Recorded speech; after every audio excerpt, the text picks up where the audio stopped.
Ce que nous retenons lors de cette Assemblée générale de ce 24 mai 2025, c'est d'abord la mobilisation des acteurs du football.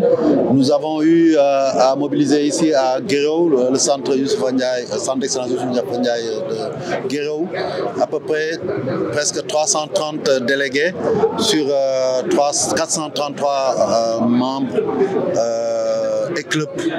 Donc ce qui est important, il s'agissait de la dernière Assemblée générale de ce mandat 2021-2025 et on le sait, dans 2 mois ou plus, nous irons aux élections de renouvellement et ce qu'il faut magnifier, c'est ce cadre apaisé de cette Assemblée générale, mais aussi cet exercice auquel on s'est adonné, puisque nous avons permis et aux acteurs, membres et dirigeants de clubs de prendre la parole. Nous avons donné à toutes les 14 ligues le soin de parler et de s'exprimer, non seulement par rapport à des remerciements, par rapport au travail qui a été fait, par rapport aux actions, aux investissements qui ont été réalisés, mais aussi par rapport aux résultats obtenus dans ce mandat qui est un mandat exceptionnel dans l'histoire du football sénégalais. C'est le premier mandat qui a permis au Sénégal de gagner d'abord un premier trophée continental avec l'équipe A, mais aussi de gagner pratiquement dans toutes les catégories. Mais aussi derrière, dans ce même mandat, nous avons qualifié nos équipes à toutes les compétitions continentales possibles, sans compter le fait qu'au Sénégal, il est indéniable qu'en ce qui concerne le football, dans toutes les 14 ligues, dans les départements les plus reculés, tous les jeunes jouent au football, tous les clubs, toutes les ligues maintenant ont dans chaque département des clubs qui sont présents, qui compétissent. Après, nous avons pu quand même valider et le rapport d'activité et le rapport financier après la certification par l'auditeur externe, donc le commissaire aux comptes. Et nous avons vraiment insisté sur cette ambiance très chaleureuse et cette ambiance apaisée de cette Assemblée générale qui rassure sur l'avenir du football sénégalais et qui montre aussi que même face aux échéances futures que sont les élections, les gens ont compris que les enjeux sont des enjeux d'unité, des enjeux de stabilité, de continuité dans la performance pour le football sénégalais, que ces performances soient sportives, mais aussi qu'elles soient financières, parce que plus que jamais, le football sénégalais a besoin de moyens pour rester sur le plateau de performance sur lequel il s'est installé depuis quelques années, au point qu'on nous considère comme un pays pilote en Afrique et dans le monde. Il faut qu'on continue. Nous avons salué l'appui de l'État, c'est important, et nous avons remercié Madame le ministre pour sa collaboration, remercier le président de la République, M. Bassirou Diomaye Faye, pour son implication et son engagement à travers le gouvernement dirigé par le Premier ministre Ousmane Sonko, pour que, notamment en ce qui concerne l'équipe A, tout puisse se passer bien dans toutes nos activités, dans les matchs de préparation comme dans les matchs de compétition. Et il en sera ainsi, je l'espère, pour que d'autres succès viennent au Sénégal. Parce que ce mandat a été le mandat des premiers résultats, des premiers trophées, mais nous sommes convaincus qu'en travaillant, ce ne sera pas le dernier. Et c'est sous ces entrefaites, je pense que cette Assemblée générale qui a été co-présidée par le directeur de cabinet de Madame le ministre de la Jeunesse, des Sports et de la Culture, donc M. Tano Nying, et le représentant de la FIFA, M. Elhaji Waka Diop, accompagné de Mme Fatou Kamara de la FIFA. Donc cet AG s'est tenu sous leurs auspices, sous leur présidence, et c'est l'occasion de les remercier. Remercier aussi la FIFA, la CAF, ne pas oublier certains partenaires incontournables. Je veux parler de nos partenaires sponsors que je ne citerai pas, mais qui se reconnaîtront.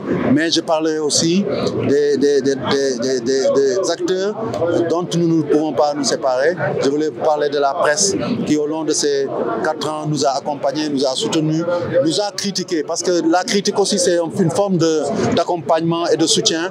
Il est important que quand on gère quelque chose qui appartient à tous les Sénégalais, qui est presque un bien public, qu'on accepte de nous remettre en cause en écoutant ceux qui nous critiquent, mais aussi que nous apportent des contributions pour faire ce qu'il y a de mieux, en copiant aussi les bonnes pratiques qui sont ailleurs. Et ça, je pense que la presse sénégalaise, la presse sportive le joue pleinement. C'est l'occasion de les saluer.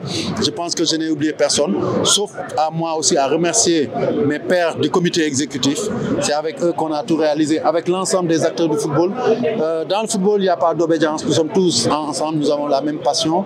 Et je n'oublie pas, bien entendu, notre administration qui se bat, qui se développe, qui gagne en professionnalisme pour faire en sorte que aujourd'hui, en Afrique et dans le monde, et particulièrement en Afrique, notre administration est citée en exemple. D'autres fédérations veulent même s'inspirer de ce que nous faisons en termes d'organisation, en termes de fonctionnement pour pouvoir le dupliquer chez eux. Et donc bravo aussi à la fédération, au secrétaire général Tito VI qui est absent depuis quelques temps, mais aussi à son adjoint qui assure son immunité, M. Mamoudou Diouf, et l'adjoint intérimaire qui est M. Adam Gueye, et l'ensemble de l'équipe de l'administration fédérale. Je pense que je n'ai oublié personne.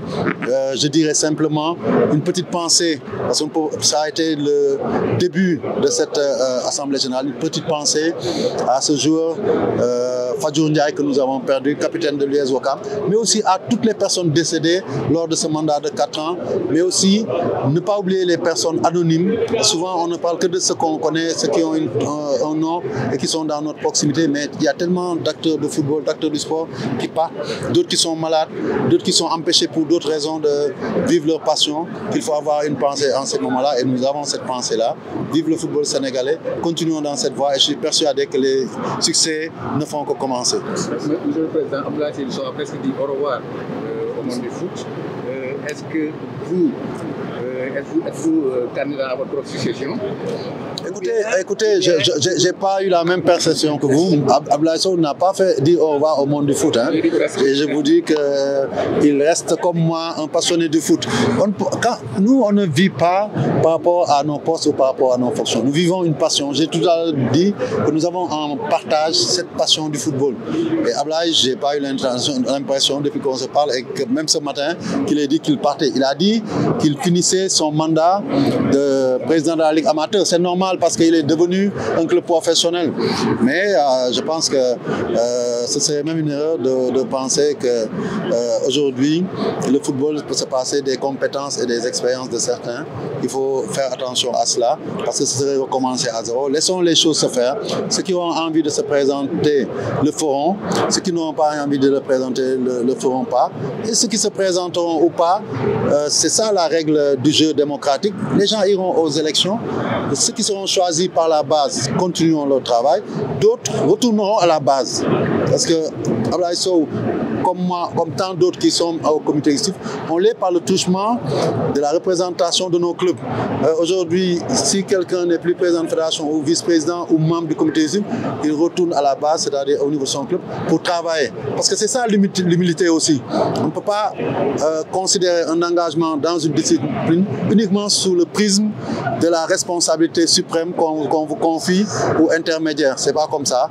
Soyons simplement comme tous les autres qui nous ont mandatés ici, à peu près près de 350 délégués qui nous ont fait confiance, alors qu'on n'est pas meilleur qu'eux. Ne l'oublions jamais.